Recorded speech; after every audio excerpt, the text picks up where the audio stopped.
There is a taste in here that you cannot find in other vegetables.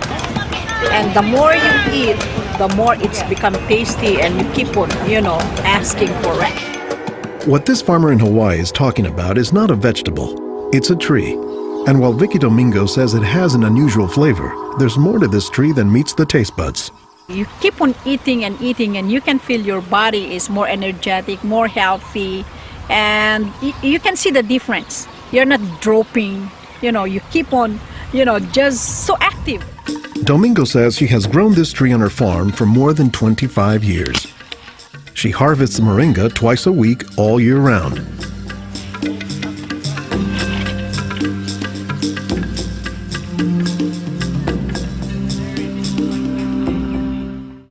Domingo says there are many nutritional and medicinal uses for moringa. All parts of the tree are usable, from the roots to the stem, to the leaves, to the flowers, and to the pod. The roots, you can use that as a tea.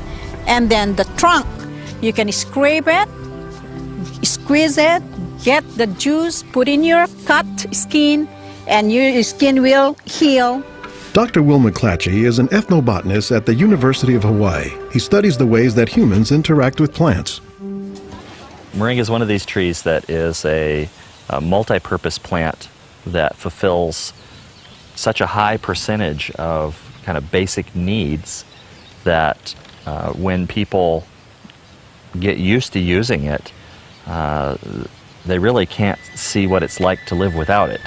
And many cultures don't. Today, moringa is used as a remedy and, in essence, a multivitamin in many of the world's warmest regions. Moringa is used widely in Africa and South Asia, and it's been introduced into South America and Central America, where it's also being used. So, this is not just a plant of a single community. This is a plant that really does do extraordinarily well in some of the most difficult areas, in areas that are very hot, areas that are very dry, areas where other things are very difficult to cultivate. I don't think they're actually the most attractive tree. They're more a tree that you look at and you sort of love the way you love a scruffy friend or a scruffy dog, because the branches sort of splay here and there, and they get burdened down with huge quantities of fruits on them. And that's actually what makes the tree so remarkable, is that it's such a generous tree. And that's because people have found multiple uses for so much of the tree, including its seeds. They're full of oil. You press the seeds, and then this wonderful aromatic oil comes oozing out, which you can use for cooking, you can use for cosmetics or lubrication or whatever. And the cake, the press cake, the stuff that's left over after pressing the seed, that is what's used for water purification. Water purification, Olson says, is especially useful in developing countries where clean water is hard to come by. But the benefits don't stop there. Some of the things I think are most exciting about moringa is, for example, the high vitamin content. There's a lot of vitamin A in the leaves. And worldwide, that's a problem. A lot of people have problems in development of their eyes because they don't have enough vitamin A. Moringa's vitamin A content, and its content of vitamins in general, has caught the attention of scientists around the world. So I started to read about moringa, and I was absolutely amazed about the richness in nutrients, in many antioxidant compounds, in vitamins. Dr. Monica Marcoux is a pharmacologist who has studied many plants. She has done extensive research on moringa and says it has significant nutritional potency. This subject is one of the topics of her recently published book, Miracle Tree. To me, it was just a natural pathway from my scientific background and my love for trees to writing this exciting book on one of the most exciting and extraordinary trees of our world. Marcoux spends much of her time looking at trees and plants, both as a pharmacologist and as an artist.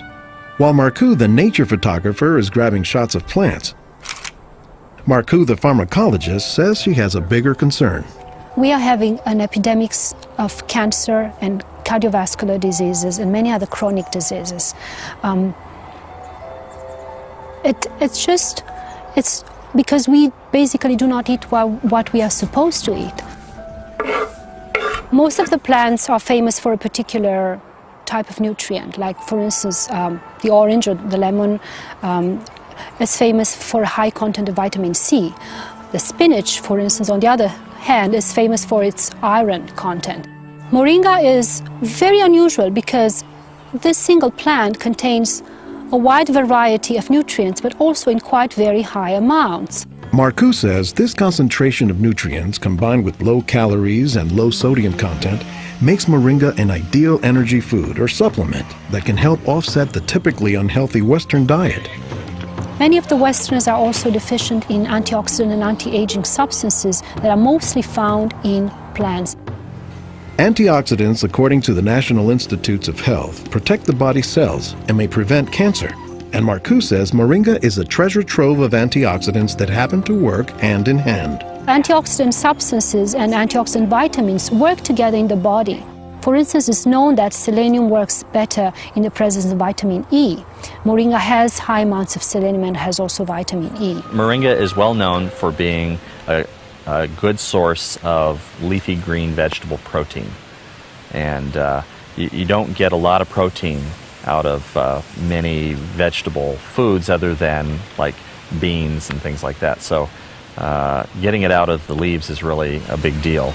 And while there are a few other plants like soy that are protein rich, Olson says moringa is special. I have a lot of food allergies. I'm allergic to wheat, I'm allergic to eggs. Soy tends to be a fairly highly allergenic food. It causes allergies easily in many people. We think that this is because of the form that some of the proteins are in soy. They're apparently in a form that's very simple and fairly easy for the body to assimilate in moringa. According to the United States Department of Agriculture, moringa contains 18 of the 20 amino acids, building blocks of proteins that are found in the human body. And says Marcoux, moringa is one of the few plants that contains all of the essential amino acids. Moringa contains all the 9 essential amino acids that actually we cannot produce. Their presence, but also their ratio, is very beneficial, and it is estimated that this ratio is very good for absorption and for being bioavailable to our bodies. In most of sub-Saharan Africa, any baby has a 20% chance of dying before he reaches the age of 5. In some countries, up to 40%. And even those who survive past the age of 5, up to half or more will suffer from malnourished physical and mental development. As the former regional representative for Church World Service in Senegal for 16 years, it was Lowell Fugle's mission to help local clinics develop ways to save children at risk to malnutrition. So Fugle went to work, both planting moringa trees and, more importantly, educating healthcare workers on how moringa can help stave off malnutrition.